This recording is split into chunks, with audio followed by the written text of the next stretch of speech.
Good evening. It is Tuesday, the 10th of March. Not the 10th of March, it's Tuesday, the 19th of March, 2024, and it is coming up to 8:30 p.m. UK time. This is the 45-day show 022, 22 episodes. I can't quite believe it sometimes when I sort of put those numbers out there.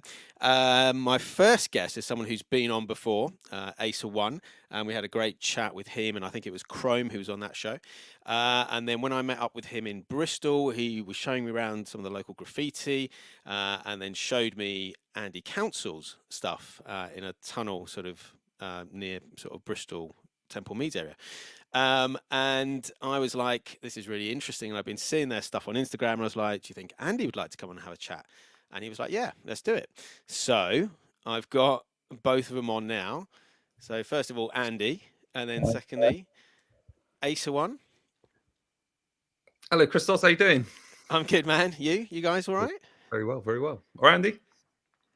Yeah, all right. Yeah, it was cool, isn't it? Because it does go back to that, as we were just saying just before off air. We'd met up. You'd invited me to Dez's 50th. Who's Des? B-boy Who's Des? Yeah, my man from the Physical Jerks Bristol breakdance crew. Yeah, so it was his 50th. Yeah. Yeah. He so sort of invited me along. Yeah, well, I happened to be. So you were in town, sort of. I think you had a gig, didn't you? But it was much later on in the night. But you were around in Bristol, and I happened to be around to pop down and see Des. So I was like, "Fuck it, let's. I'll hook up with you for a pint and let's go and see Des." Yeah. So I took you along. So you were a guest of honor for that night. Yeah, that was a great party. Some good music, good food, and all the rest of it. Yeah. And then we headed down to see Sam Tweaks and Boca 45 because they were playing in the Lanes. That's right, in the Lanes. Yeah. There was a happy accident because I didn't know they were playing that night. You just said, "Oh, it just so happens Sam and Scott are playing." And I was like, "No, well, I didn't even know." So yeah. So that was a happy surprise. Yeah. Yeah, and then when we were walking through, you were showing me this graffiti, and then you showed me one of Andy's pieces in that sort of tunnel in Bristol. And then that's how we've sort of ended up here. Well, wandering and weaving our way through Bristol street art. Hey. Yeah, exactly. Right. So, how did you guys first meet? I mean, I know we've got a video that will show of the first piece you did, but before that, obviously, had you met before you did that piece, and how did you get to know each other? That's a great question. I'm going to give my first memory of meeting Andy. So Andy and I, we actually were so people in Bristol will have heard of Upfest.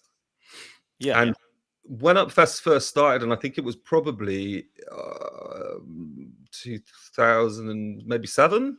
I think it was about 2007. And we were painting. I was painting there, and Andy was painting next to me. But for one reason or another, it was really, really busy, and we barely even spoke to each other. I think we might have acknowledged each other, but we didn't really even chat or anything. But we pretty much painted next door to each other. So I knew who he was, and he knew who I was. And he was from a different world. So I'm from a very kind of, the traditional wild style graffiti, kind of, the traditional graffiti background. And Andy was an illustrator that was kind of turning his hand to painting murals. So we were from two kind of different worlds, and it was definitely a bit more of a spiky time back then. The graffiti artists were very protective about what we did, and there was lots of kind of this whole new kind of street art thing. But we hadn't really we just painted next to each other, and then the next time we saw each other was at Southmead Hospital because both of our partners were pregnant. And we both happened to be going for the kind of intro day to like, here's what's going to happen when your partner's waters break. You're going to, and we were doing the tour of the hospital. And it just so happened, I saw the same guy with the same leather jacket. I was like, it's Andy, isn't it? So we kind of, that's my first memory of catching up with you. Is that a similar sort of memory, Andy? Yeah, something like that. My memory's not too good anymore, really, to be honest with you. I think there's a little train in my head that retrieves the information, and my little train that retrieves the information is getting a bit slower, and the tunnel's a bit longer or something. Anyway, enough about the little train.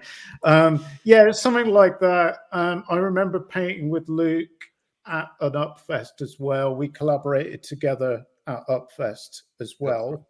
A few years later. Also, there was a big show at the RWA around that sort of time as well. I think both of our works were in the same room. That's right. And I think that both of our works very much featured the city of Bristol. And that caught the attention of Bristol Museum, which led then to the big collaborative piece that we did at the M Shed. And that was before the M Shed was open. So that was like a major piece, wasn't it?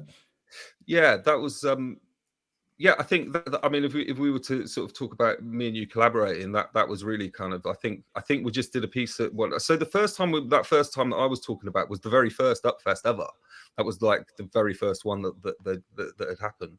And then I think maybe it was the next one or the one after that we decided that we're painting something together, and we did a kind of collaborative piece. And then, yeah, you're right. I think somehow we were then asked to come and do something at this Bristol, the new flagship Bristol Museum, which is now it's called the M Shed, and anybody who's around the southwest would have probably heard of the M Shed. So yeah, we painted that. Well, I mean, yeah, you might want to show the video, Criztoz. Yeah. I think it's this one. No, not that one. Oh, there we go. Yeah. So this video was put together. I mean, it's 2011, I think we painted this. So this was way before we had mobile phones that could actually do time lapse or whatever. I'm not even sure I had an iPhone back then, but so this would have been my digital SLR on a tripod, taking hundreds and hundreds of photographs each day, and then putting them together in, I can't remember, like iMovie or something. And so I look back at it now and it's like, wow, this is really shoddy. But it kind of was what it was, back then.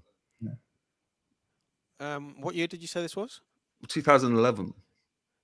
Yeah, I mean, the technology's moved on, hasn't it, in terms of phones and things? So, well, I had a really high resolution digital camera, so I got really good pictures. But then you get 600 pictures on one day, and then you've got a serious amount of memory that you get.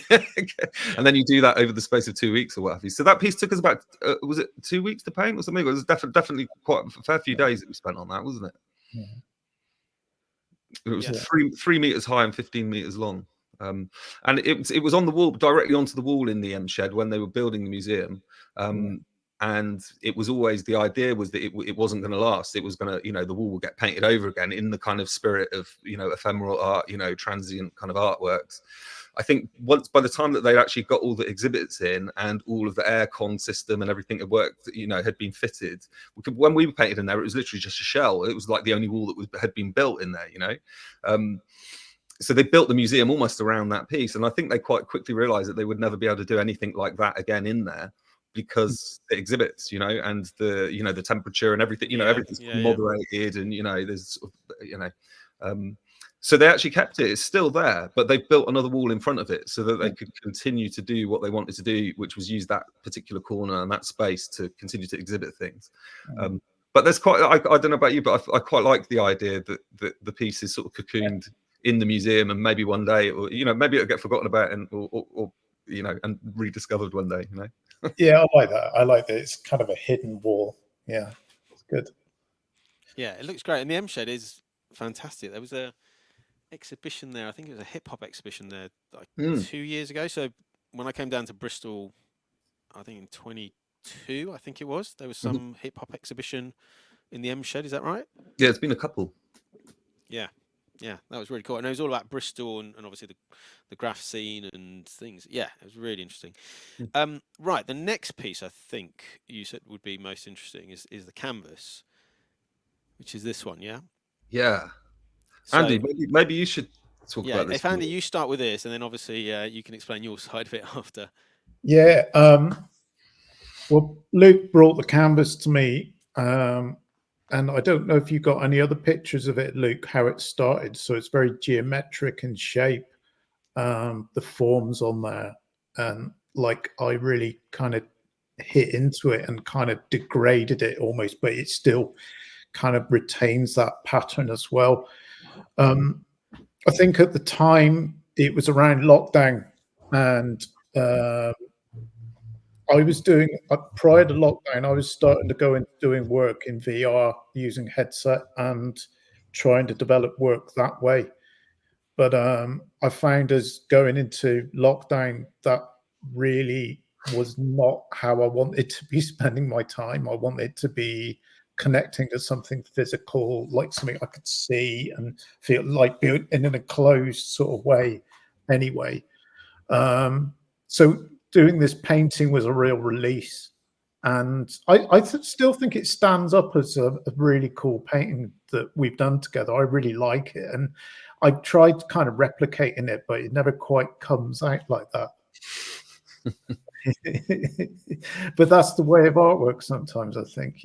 Sometimes, it's like if you make some art, you do some music, and sometimes you try and capture that again and you just can't quite get it. Yeah, But it's a one-off. It's a moment, I guess, isn't it? yeah, it is. I think this one for me, it was kind of influenced by my young adulthood playing computer games, particularly games like R-Type and like Ender level bosses and things like that. It had that kind of vibe to it. But yeah, I like it. Yeah, no, it's amazing.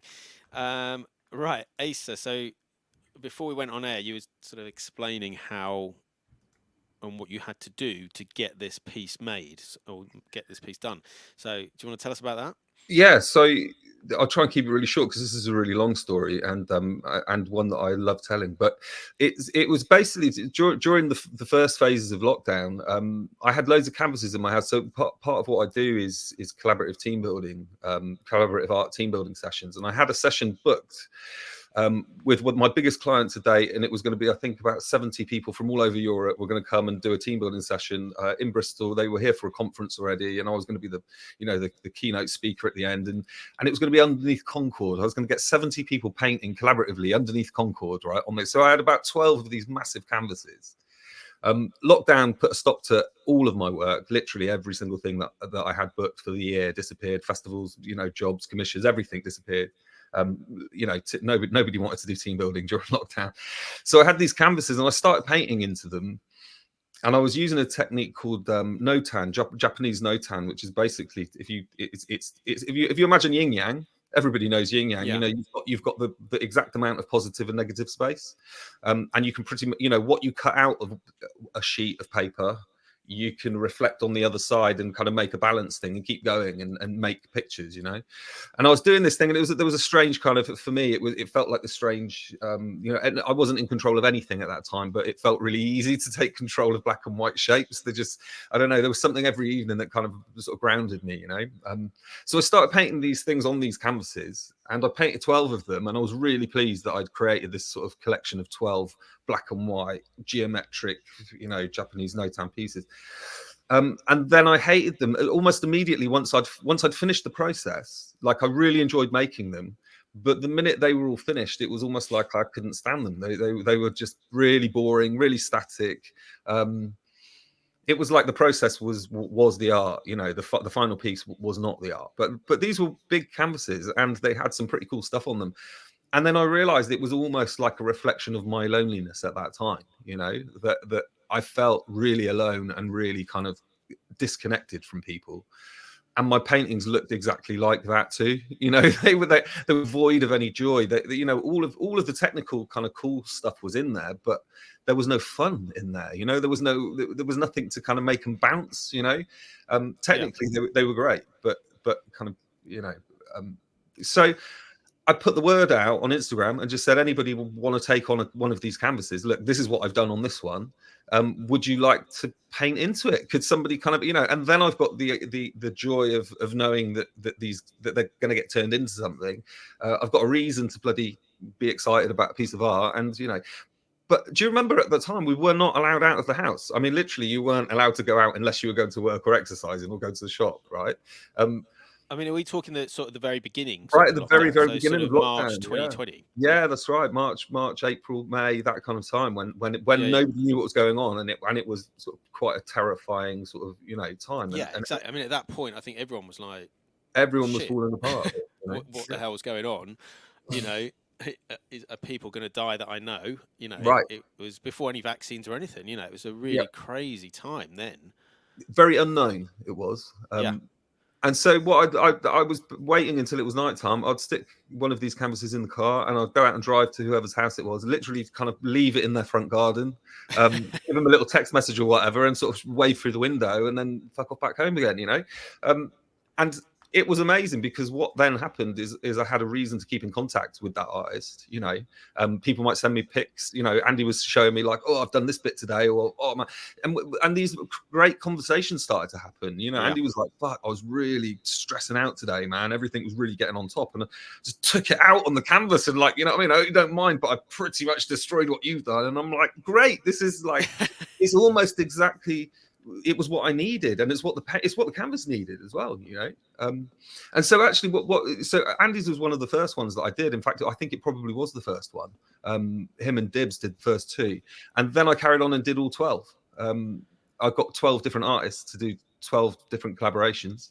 And then actually, you look at that now and turn the whole thing into a book. Yeah. Anyway. Yeah. Oh, definitely. Yeah. But I mean, you look at that now, and obviously you're talking about COVID, and yeah.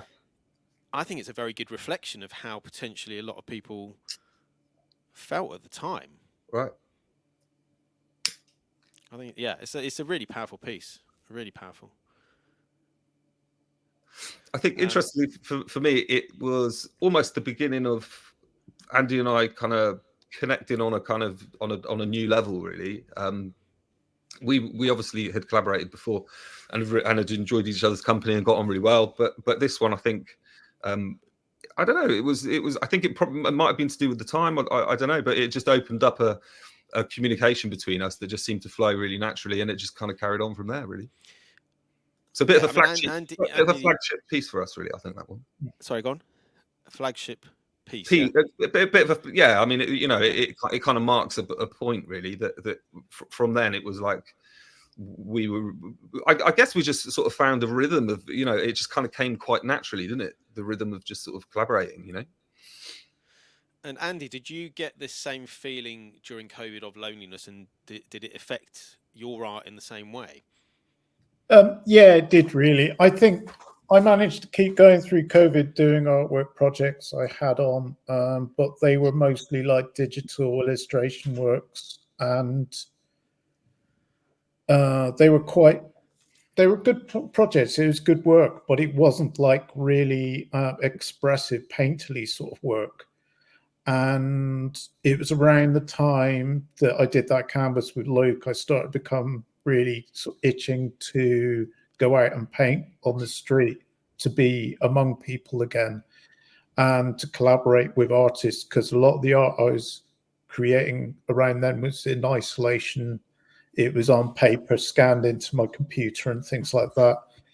I think also my work was starting to change direction. So what's interesting about coming together with work with Luke again, we'd had quite a long period of time where we hadn't worked together, and our styles had kind of developed to a different level by the time we were starting to collaborate again. And I was kind of wanting to try different things, maybe some things that my commercial audience hadn't, my clients hadn't seen before.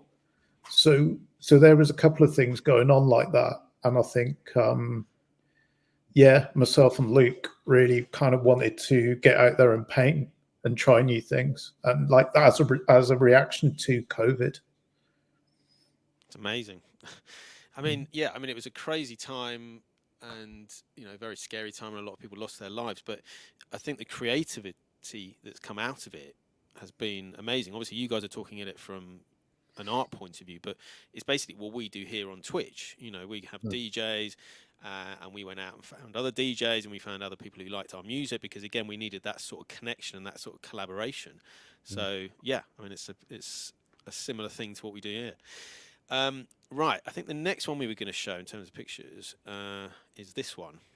So tell us about this one. So this was actually still during lockdown. So I think the next few pieces were during lockdown. So once that canvas had been painted, and I was on a mission, painting the other canvases and what have you, and lockdown just went on and on and on and on. And do you remember the weather was great? Yeah, it was. There was one thing that I remember fondly about that time. It was the weather was bloody ace for like months and months and months. I think I stayed in shorts for about 6 months. It was great. but there came a point where, yeah, like Andy was saying, that it became really necessary to be around other people. Certainly for me, I was going out of my head. You know, I'm very social, and you know, love being with other people. So we just sort of almost, I don't know how what kicked it off, but we decided that we'd just say fuck it and fuck the rules. We're just going to go and, you know, paint a piece anyway. Almost with the kind of kidding ourselves that this is our work. You know what I mean? I think that was the thing, Luke. I think we were saying, well, it's work and we're 2 meters apart. And yeah, you know, there you go. And like, it was a good excuse to put on some music as well.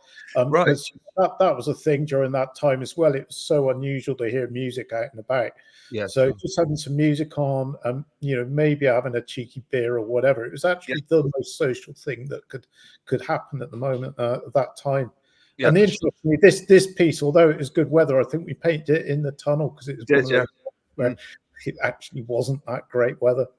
But I think this sort of started setting the tone of like a whole period of work ahead for a while, where you were using that kind of typeface, and I was doing this sort of Ammonite character. I think this was a little bit freestyled, this piece, but it just turned out really well.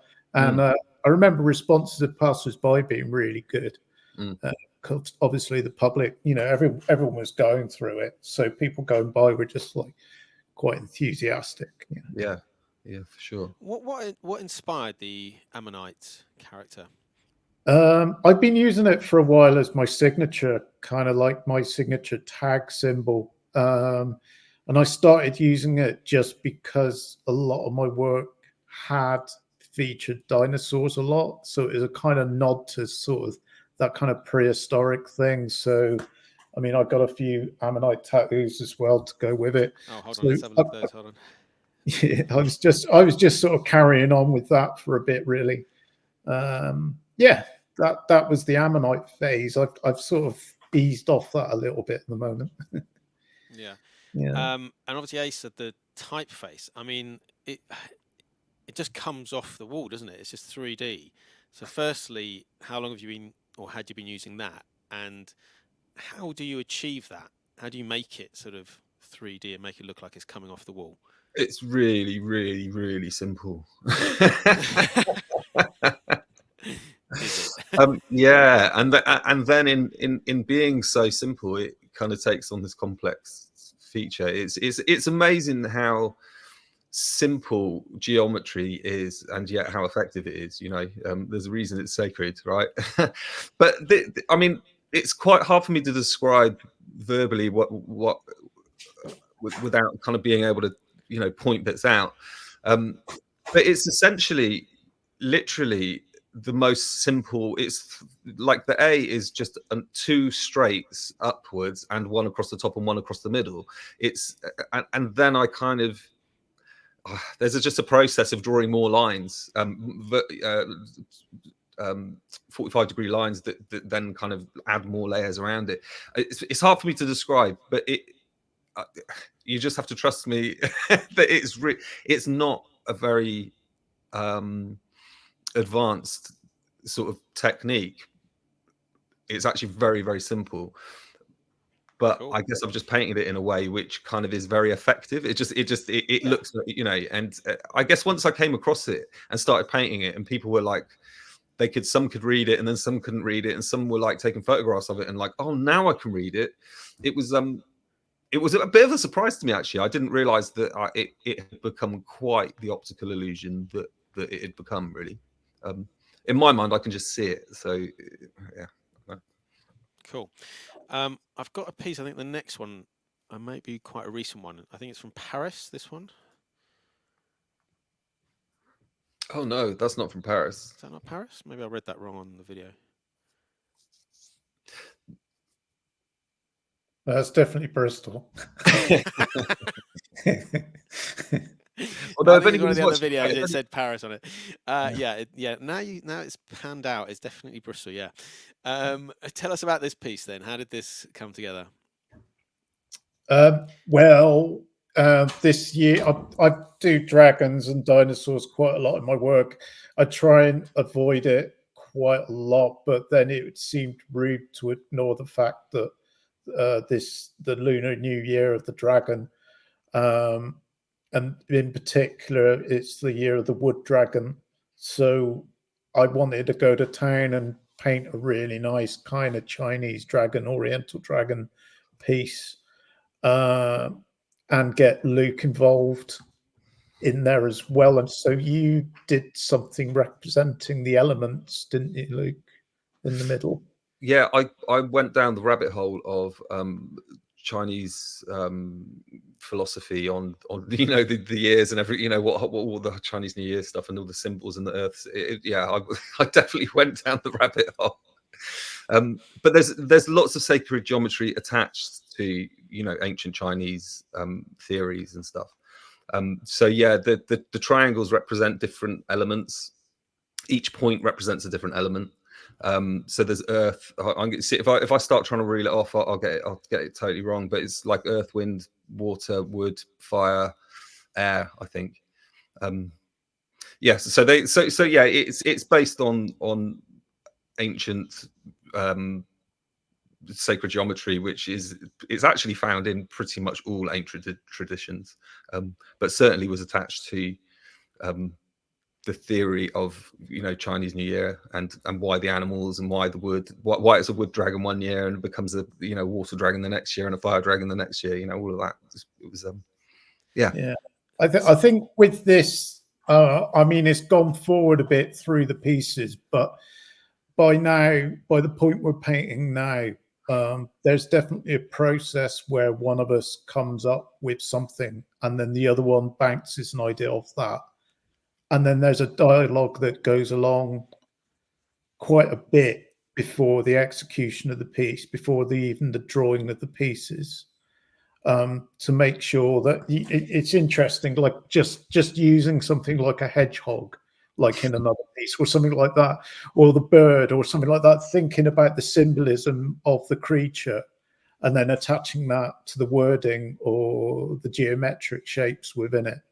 And that's become something that comes up an awful lot in our work, even when we're trying to do something just kind of like sporadic and just a bit off the cuff. Usually there's quite a lot of almost overthinking in it, but that it's become part of the process, And it's interesting. Your styles though as well, isn't it? Because even if you were to try and collaborate, you've still got your own style, haven't you? So they sort of complement each other really well. Well, it's an interesting thing because they are very different. The way Andy paints is very different to the way I paint, and even sometimes the way in which we approach things is quite different. But we always seem to arrive at the same place, right? And I think what helps that is it's always just been so easy. It's never felt like arduous or difficult or confusing. It's always just it's just sort of rolled, isn't it? It sort of naturally kind of just worked. But there's something that's just come out of what you were saying, which I think I was thinking about this actually when I was putting the photographs together to send you earlier, Criztoz. That I was looking at the pieces going, oh yeah, and that was the one where it was a bird and it became a piece about Palestine, right? And we then went down that route, and then there was, oh okay, this one was about Chinese New Year, and you thought about the dragon, and then I went down that route with the elements, and then there was the hedgehog, and like we ended up doing the war pigs piece, you know what I mean? Because the hedgehog is a great protector of itself, but also here we go, that's the one. Yeah. I remember with that one, it's quite funny because I was trying to think what to paint, and like for ages, I just wanted to paint a hedgehog just because I feel it's quite an overlooked, underrated sort of native British animal. Yeah, and you don't really see people paint hedgehogs very often in graffiti and street art, and then it kind of ended up having this kind of mean look to it. I didn't really mean it to look that way. And then you thought, well, to go with a war pig kind of thing, like it's like a hog, and then there were so many different sort of things that flowed from that, weren't there? Yeah, totally. It's an interesting one, isn't it? Yeah, because that was exactly my thinking when you sent me your outline of the hedgehog. I was like, that is not a soft little creature that I mean. There's the little snuffler in the back garden. That thing looks like it wants to fight. Like, and then I kind of got on that tip of actually, Hedgehogs are pretty cool, right? They've got the most crazy spiky, but they don't attack anything. They got the most amazing armory, but they would never go for anything, would they? So it's an interesting thing that they sort of attack by defending, don't they? That's quite a cool sort of anomaly in itself. So I started thinking about war, and then it being a hog, a hedgehog. A hog is a pig, right? So it became a war pig, and then I put Black Sabbath on, and that was that. It was like, that's what we're going to do, a war pig piece. Yeah, And then I and then saw you that. and then you found out the other name. Oh shit! Yeah. Into two names, isn't it? Two names of the song. Well, I forgot all about that. Yeah. Here's a crazy thing, Criztoz. I was so this is mad, right? Even to the point where you had sent me the outline of the hedgehog, and I was coming up with this like war pigs thing, and I'd put Black Sabbath on, and I was vibing out to it and thinking that. Even then, I was thinking, nah, it's a bit silly, this idea. What am I doing? Is this like, I mean, I need to come up with something a bit more serious than that, like, what I mean, a bit more. And I was even questioning whether that should be a thing, right? And the thing that got me over the line to actually do it was, I was Googling, because we could talk about ADHD later, but I've definitely worked out the diagnosis. I definitely go down these rabbit holes of like, I've got to find out everything about war pigs now, right? So I spent a good half an hour, if not an hour, searching through all the. So I'm an expert on war pigs the tune, but because it was 7 or 8 minutes long, when it got sent to America wouldn't put it out, so they chopped it in half. It made it 3.5 minutes long, and the second half of War Pigs, which is a bit of a different melody, they actually called it Luke's Wall. Right. Okay. Right. The second half of War Pigs is called Luke's Wall, named after the two roadies. One was somebody Lucas, and the other one was somebody Wall. So they called it Luke's Wall. Right. Right. So suddenly, like, this is a fucking weird scenario, isn't it? I was really questioning what to paint, and the thing that I've ended up on is actually telling me to paint it. Like, yeah, I think it's worth pointing out that Acerone is your non-diploma, isn't it? And your actual name's Luke. Yes. Well, yeah. Sorry. Yeah, you don't know my name's Luke, right? Yeah. Well, we all know that, but anyway. Sorry. Yeah. For those who don't know, yeah, my name's Luke. Yeah. So yes, that makes sense. Good, but yeah, I mean, sometimes the universe just tells you to do something, or something happens that you want to happen, and it just suddenly happens, doesn't it? It's one of those things sometimes. Well, if you keep looking hard enough, you find it. Yeah. I guess the thing that I wanted to sum up with it all, though, is the thing that I caught out that I caught with all this is it's quite a rarity, I think, in graffiti or in street art for people to operate in this way, and actually come up with concepts for pieces which are sometimes political, sometimes a bit wacky, sometimes a bit encouraging. It's an interesting kind of thing that we've ended up on. Is actually it's far more than what we would paint individually. I mean, it's a beautiful kind of illustration of why collaboration is so powerful, is that we do end up creating stuff that I think individually we probably wouldn't have done, so I think that's what makes it interesting. That's what makes it stand out. For sure. I mean, this is Bristol Templemead Station. Yeah. I mean, just look at that. Yeah, I think that one was the second one we painted after the Ammonite one, and it was about when lockdowns were starting to ease up. I wanted to paint these kind of mechanical kind of swallows, kind of almost like tattoo style, but sort of not kind of robotic looking. And we kind of thought of what the swallow represents, and it means, to return. And like a lot of the tattoos were, on the sailors, and for the swallow meanings return home. So Luke went for the word return. So that was how that fit together. And again, I just remember painting that and just feeling the freedom of painting again out and about after so much restriction, and only just coming out the other side of it. I mean, in terms of timescale, how long from sort of conception to you painting it, first of all, and then secondly, how long would a piece like that remain there? Oh, good question. So for us, it's a case of like bouncing ideas around, and then we pretty much bang something together the night before and go and paint it the next day. So most of what we do is pretty planned out, even if we're not 100% sure what the colors we're going to use and what have you until we get there. But for this particular one, that took us a day to paint, and then it's actually, I think it's still there.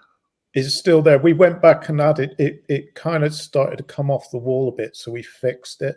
And I think I added even more of those funny kind of wiry spaghetti bits to it, so it's like a special edition version now or something.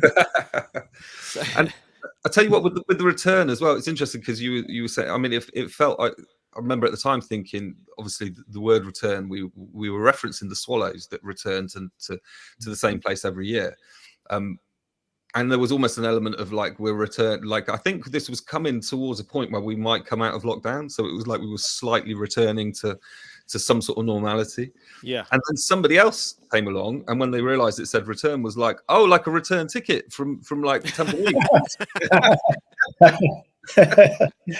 D-Rider. Well, Yeah. it can mean anything to whatever. It's art, isn't it? It can mean whatever to anyone. Yeah, true. I like that. Yeah. Okay. So you also said you don't know what colours until you sort of turn up there. So, I mean, how many colours are you carrying around with you? And we got a rough idea of the kind of colors we're using. We usually talk a bit about that, but some of it doesn't really make sense until you get to a wall. I mean, I usually carry in the region of like 25 cans or so on me, but Wow. we've been sort of working to a certain sort of color palette, I guess, at times, you know. Yeah. It can depend as well, depending on what, like, what wall we end up painting, what color that emulsion ends up turning up. If I've like, I've got one bit of red and one bit of white or something, we end up doing some kind of mashup. Yeah, there's a fair bit of working out as you go along, kind of thing. But a lot of what we do, though, we do try and plan it out. The core bits. Yeah. Cool. Let me see what else we've got. Oh yeah. Yeah. I mean, that's. I saw that and I was like, wow. Yeah, this one's really interesting. In that I remember this was one of the ones which really wasn't that planned out. Not massively, but it ended up turning into something really quite cool, you know. And there's something very trippy about it as well, and there's something kind of like rave graphic about it as well. Yeah, right. Yeah, and I love the rainbow because there's Yeah. always a lot of rainbow in your pieces, Luke. So tell us about why that's so important. I don't really know why that happened. It just sort of did. I think on this particular piece, I mean, I don't know if you can notice the spiral on there is the infinite, the Fibonacci sequence spiral, and the background is based on the perfect ratio.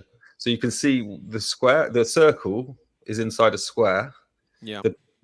And then you can see sort of on the other side the smaller circle, and then there's another smaller circle, and that's all to do with the Fibonacci sequence, the perfect kind of spiral that's ongoing and is often found in nature. So like a snail shell will follow that exact pattern every single time, and the certain way that certain buds open in that particular, and the same on ammonites. So I was playing with the Fibonacci sequence, and knowing that Andy plays with ammonites, I wanted to paint something which had this Fibonacci sequence, perfect ratio piece. And then it was like, well, what? It just kind of fits, doesn't it, to paint some ammonites, So Andy just dropped the ammonites on top. Yeah. So in the same ratio as well. Yeah, completely. So I think we were playing with stuff which is kind of genius anyway, and it just fell together to me it's almost like a perfect piece, this, on lots of levels it just works. Yeah, it does. Yeah, that's really cool, that one. Right, let me see what else we have. I think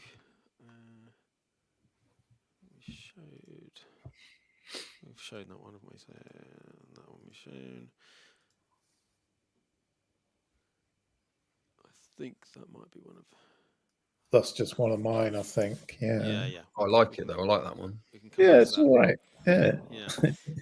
I think this one. Is that one of yours? That's one of mine again. Yeah. Yeah. We've seen that one. Okay. I think there's this one. Here we go. This is a joint piece, isn't it, down in Bristol? Yes. Yeah. One of our more recent collaborations, this one. Yeah.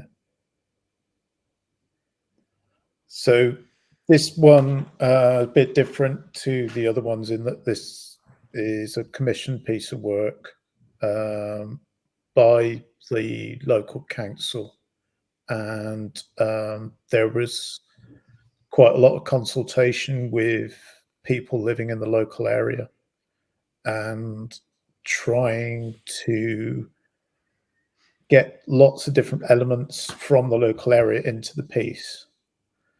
And I think it was Luke who came up with the idea of, well, one of the things I do with my work is I often create creatures made out of buildings from the local area in the city. And we thought that would work really well in this instance, but have them included in like a coat of arms, like a shield, which could include lots of other things as well. What do you think, Luke? What else would you add to that? It was quite a process, this one, wasn't it? Yeah, this was a really big project. I mean, it was a big commission. There was a decent budget for it, and it involved a lot of community engagement. So a huge part of this project was going out into the community, meeting up with local people. We ended up working in the local church groups, and there was like a young people with special needs group. We went and worked with those guys. The guys that were doing the fair share, what was it called? The food bank and what have you. We worked with loads of people from the local community and got loads of stories and found out all about 2 Mile Hill, all of the things that they found important about the place. And it ranged from, the animals that they know in the area, hearing the owl that somebody kept saying that they hear the owls on the night time. The magpie, there's a place called Magpie Pit, I think, which is a local park.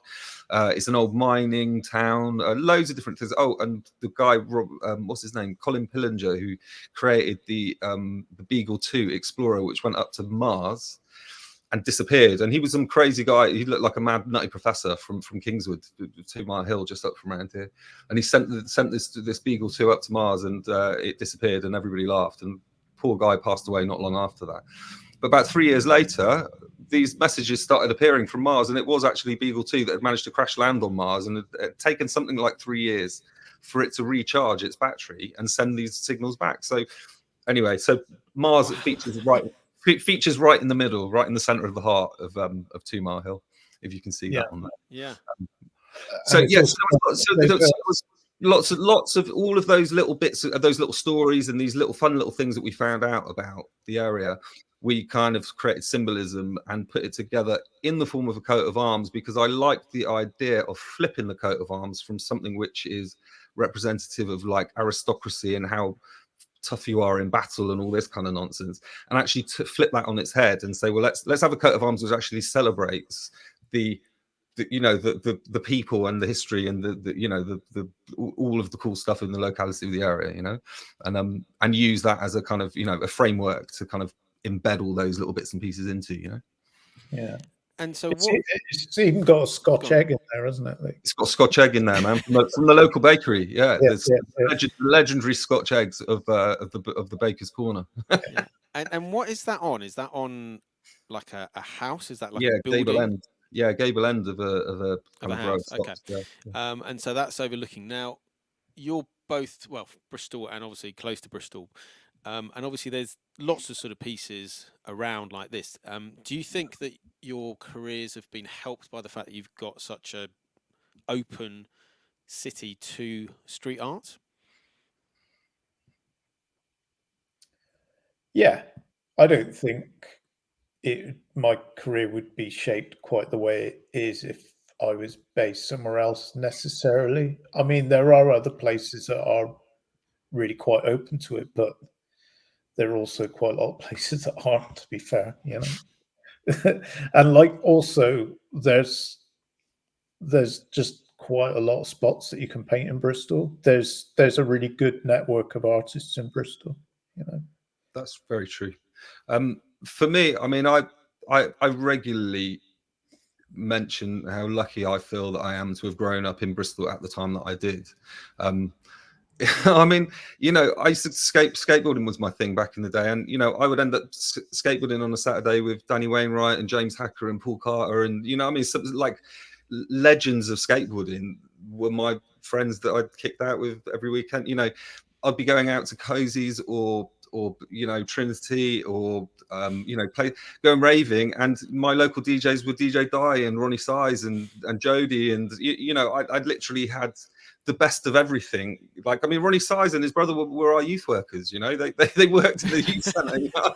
Like Massive Attack literally lived down the road. I used to hear Blue Lines playing out from their flat over the park. You know, they were the older guys playing football in St Andrews Park, when, you know, so like how lucky. I mean, yeah, absolutely, without a shadow of a doubt. I mean, you know, we used to hang out with Banksy and like everybody from the Bristol scene, you know what I mean? It was once upon a time that Bristol scene was so small and so kind of, you know, and Bristol is the wonderful city of perfect size, really. Yeah. Big enough for it to be exciting and things to keep changing, but small enough to kind of be able to make a ripple or be connected to everybody. You know, it's you're always going to find new people, but you can actually kind of make an impact in Bristol. You know, as you know, as so many people have. You know, so yeah, that was always there, but it was very different once upon a time. You know, the outlook on graffiti and, you know, before street art was even a term, really. You know, it was a very different thing in the 90s, you know, pre-internet era. It was very, very different. But yes, my career would not have been the same if I wasn't in Bristol. No, I wouldn't know any different. I wouldn't know any better. You know? Right, you sent me a video today and I was pretty taken aback by it, because I mean, I'd sort of half mentioned to you about doing a piece or something, because it's like year 5 of 45 Day, and then you sent me this video. Yeah. And I was just like, wow. And I also showed it to Zizi as well. I think it's this one, isn't it? Yeah.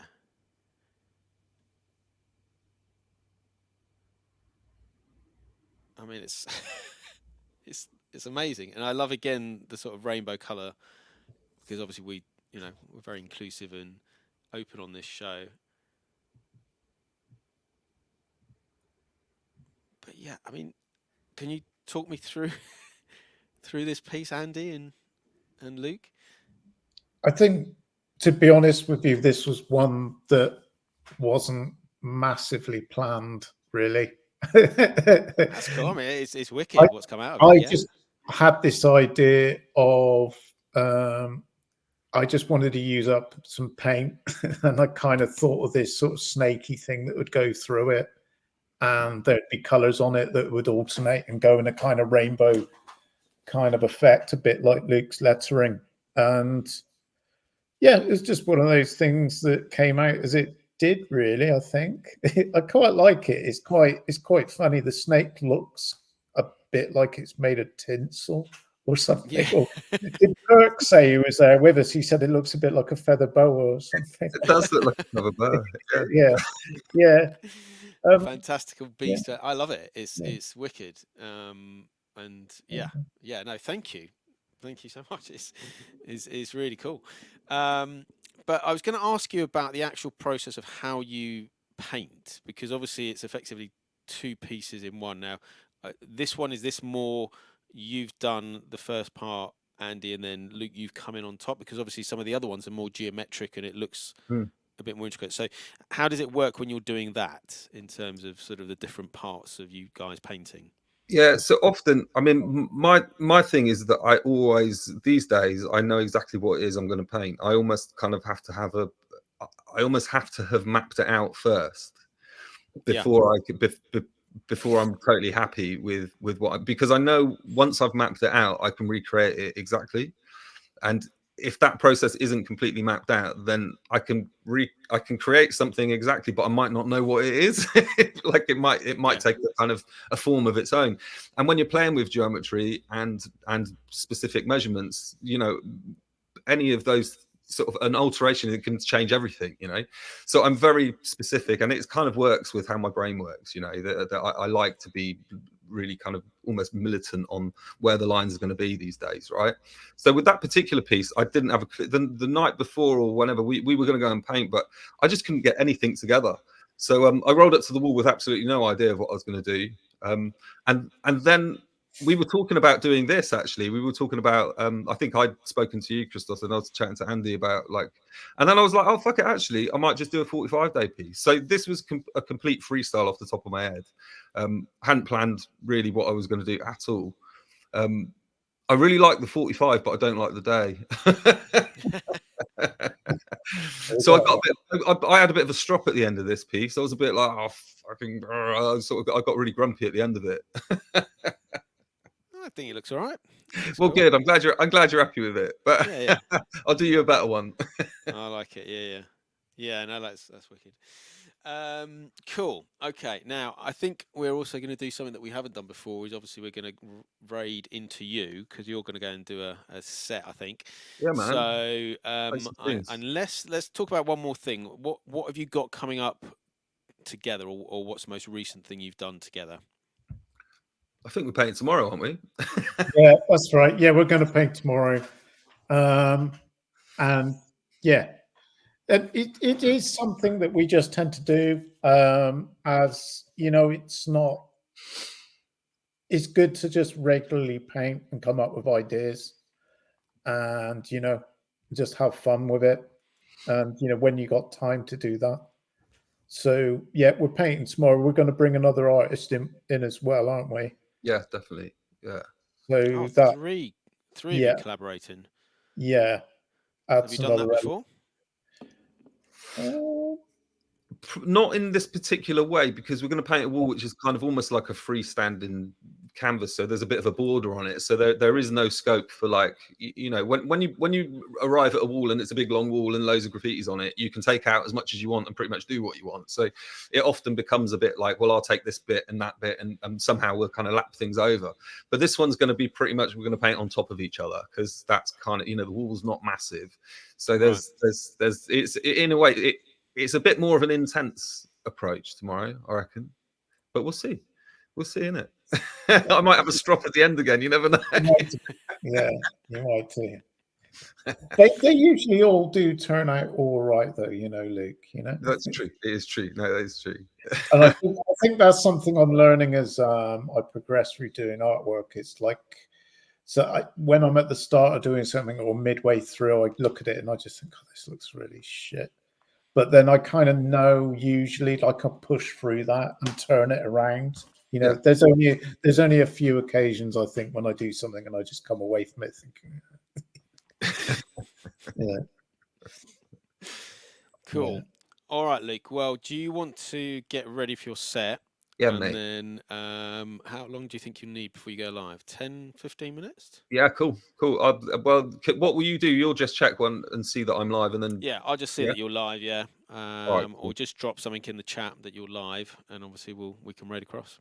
Sure thing. All right, cool. Mate. All right, and me and Andy are gonna carry on, because I'm gonna talk a little bit about some other pieces you've got. But thanks so much for being on the show. Thanks so much. Thanks for having me, man. It's good to chat to you. Thanks for the amazing 45-day.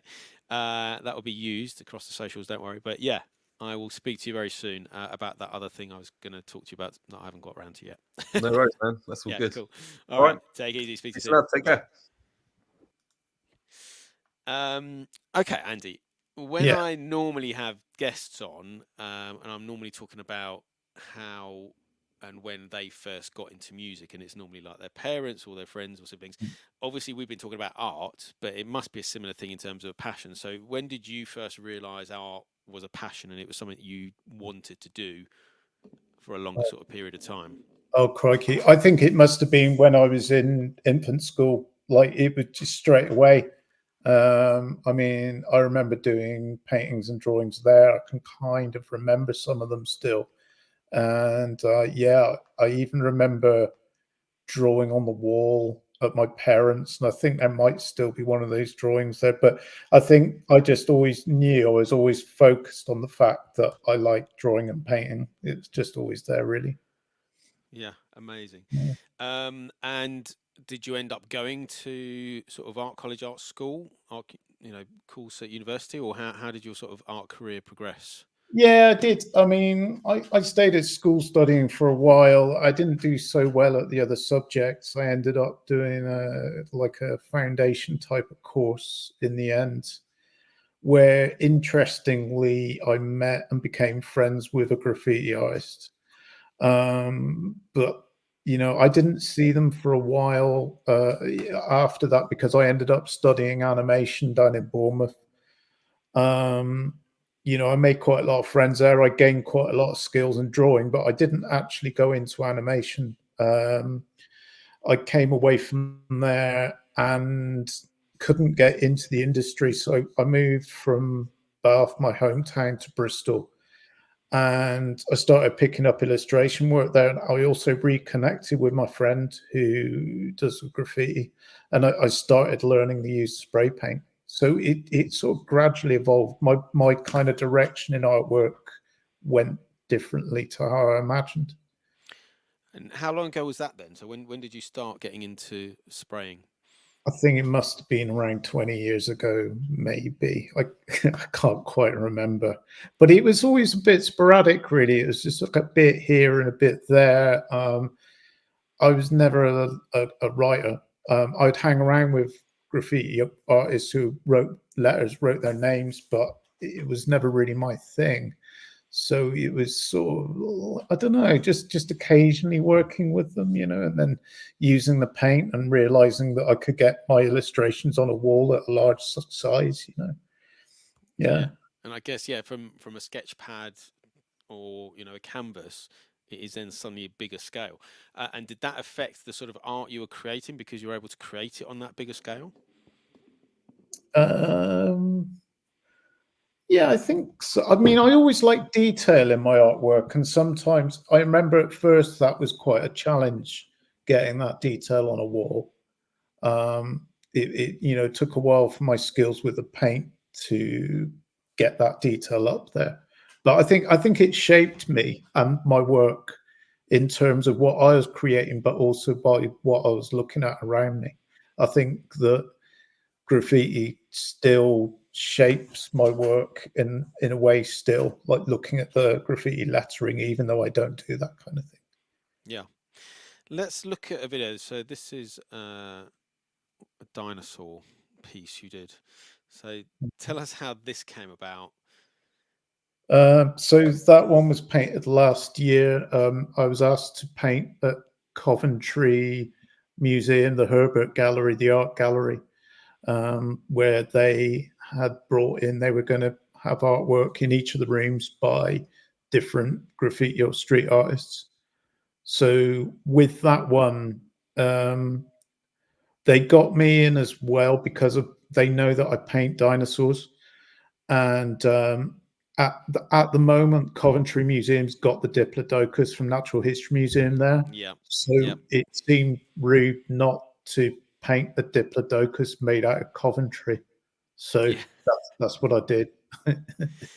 Yeah, and you've done because I think the first piece of yours that I sort of knowingly saw is when me and Luke were walking around Bristol and we went through that tunnel and then you showed me because again that was I can't remember the animals but that was animals again that had different parts of Bristol city centre, didn't it? Yeah. Through there. So yeah, talk us through that as well and why Uh, that's the thing for you. Why do you like adding animals and sort of city locations? yeah, I mean, that was an interesting style that I came into almost by accident, really, that stayed a theme throughout my work for a long time now. I think when I first did it, I was doing kind of monsters made out of rubbish, and that was for like a illustration to encourage people to recycle. And then I went on to do a CD cover for a compilation of West Country artists. I think they were going to call it Western Union. And for that, I decided to go with the same thing. And I did a dinosaur made out of landmarks of Bristol and other places in the West Country. But it was like really popular with people. People really liked seeing the places they know in the shape of an animal. and I think it's to do with it kind of representing their area. It's kind of like a mascot, and it kind of adds like it depicts the energy or life or the attribute of the area within a creature. So I think that's where it comes from, and kind of why it's still got appeal with people, really. Yeah, I think this is the one that you said may have been quite a recent one. Yeah, that one was painted at a school a couple of weeks ago in Bristol. So with this piece, they were having their own kind of miniature street art festival within the school, based on the Upfest festival in Bristol, which is in that local area. With this, the children at the school chose the landmarks to go in it, and they all had ideas for a creature. And in the end, it was chosen to be a crocodile. I don't know if you know, but there was a bit of an urban myth a few years ago that some people in Bristol thought they saw a crocodile in the river, and I Right. kind of like that story, and I thought it'd be quite funny to do a Bristol crocodile again. Yeah, Amazing. And again, it's like that fact that the kids are firstly getting introduced to street art, and then off the back of Upfest, it's coming back to the city being a really open place. So I've seen a lot of photos. I haven't been yet to Upfest. I used to live in Bristol, but a long time ago. But if anyone doesn't know, what is Upfest all about? it's a really big street art festival within the city. That since me and Luke first did it, we were talking about before, it was initially in a car park, and now it's grown to taking over quite a lot of South Bristol. So it's a mural festival that has elements of street art and graffiti in it, and sort of murals painted in all different manners by different people. These are on buildings, but also in like a festival site where people are painting boards. There's just a lot of artwork going on over a period of a couple of days. Amazing. And it's great that you said that the kids at that school were also doing like a bit of a mini street art festival. So, Yeah. I mean, that's amazing that the kids are being encouraged to do that as part of art, because potentially they could go on and have careers further down the line, similar to what you and Luke are doing. Yeah, I think it's really encouraging. I mean, that was something I don't really remember happening when I was a kid, and some of the pupils I met there were really talented, and like already sort of like showing signs that they wanted to do something like that, and had the idea in their mind that they could do something like that as a career. Yeah. Yeah, it's Yeah, good. exactly. That just wouldn't have existed back then, would it? No. Let's have a look at a couple more pieces. I think there is this one. Oh yeah. So this not painted, it's illustration work in the windows of the Games Exchange. So they've actually commissioned me to produce the characters that they use often, but in my style on the window. So you can't really see it there, and that's literally only just gone up. I only saw that for the first time myself last week. But yeah, it's interesting doing work like that as well as the spray painted work, and working with a business like that in the centre of town. So yeah. So you said that's illustration rather than sort of graffiti. So is that more painted, or is that have you gone and painted that on the windows, or is that a digital image, It's or all what is it? it's all digital work, that so it's hand drawn and then scanned and then coloured up digitally and printed out, that particular piece. Yeah. Okay. And do you also do digital artwork as well, or do you stick to, let's put it analog, let's put it that way? It's very much analog based, my work. So although I use stuff like Illustrator and Photoshop, um, it's pretty much all done from hand drawn pieces that are then scanned in and coloured and manipulated. I can't get away from drawing on paper. I tried working on the tablet. I don't quite get on with it. It's always paper and pen. So Yeah, yeah. Well, it's what helps you communicate what you want to do, isn't it? And that's the best way. yeah. Right, I think we've got a couple more. Let's have a look. This is one of yours, isn't it? Yeah, that one is funny. In that format, you can just sort of narrowly see it. Yeah. Yeah, it's kind of a funny looking stretch dog kind of robot thing. So that was painted down at the legendary Dean Lane in Bristol, which is one of the spots, the Hall of Fames, where people go and paint. So, I go down there occasionally. So does Luke, and other artists. And it's the kind of, I think this piece, I had some spare paint and some time on my hands, and just thought I'd go and paint for fun. Yeah. Cool. And obviously, you said you've been doing it for about 20 years. Has the equipment or the paint or the cans, I mean, has that improved, changed in the last 20 years? Yeah, I think so. I mean, sometimes it's quite subtle change where you don't really notice it so much, but thinking about it, I mean, I don't come from a total graffiti background like some people. So, Luke and other graffiti writers will probably remember more having more like car paint or whatever you could beg, borrow, or steal or whatever. But now it's sort of very much purpose made, sort of spray paint for artwork. And the caps and the pressure off them and the colors available is pretty great. So yeah, there's a lot of changes. People are using, I mean, just the fact that people are using scissor lifts and cherry pickers and things like that for murals these days, Yeah. if you go back like 15 years ago, that's just crazy. Well, yeah, I guess they'd have been up on ladders or something Yeah, yeah. rather than that, but it's amazing. Um, that's interesting about the paint being specifically made for this. I didn't quite appreciate that. And is it like everything else? Is it getting more expensive?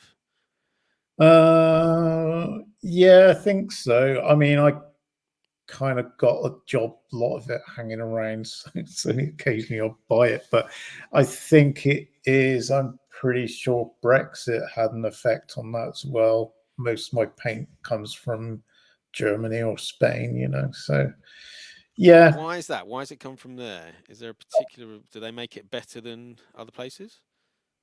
I don't know, to be honest with you, but I know that Belton is the German paint I use, and Montana's Spanish. But those are the main paints I use. I think it's made all over the place. Right? Yeah, that's Yeah, wicked. Right, I was sorry, I was just checking to see if yeah. our good friend is live, and it looks like he is live. So let me just set a raid going, and then I'll explain what it is. Okay. Hold on, let me just double check that. Yes, he is live.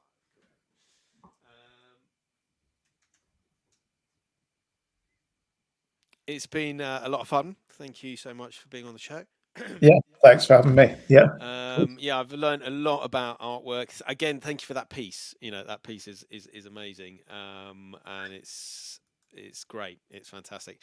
But yeah, thanks for being on the show. I think you're one of our few non-DJ guests, so it's been interesting to Yeah, talk I about think I art. probably am, yeah. We didn't quite get onto talking about music and stuff like that, which we could do, but there'll be some other shows. Yeah. But yeah, thank you so much for being on. We're going to go now and see Luke DJing. But yeah, if you just hang on there for a minute, Andy, I'll end the stream. Okay.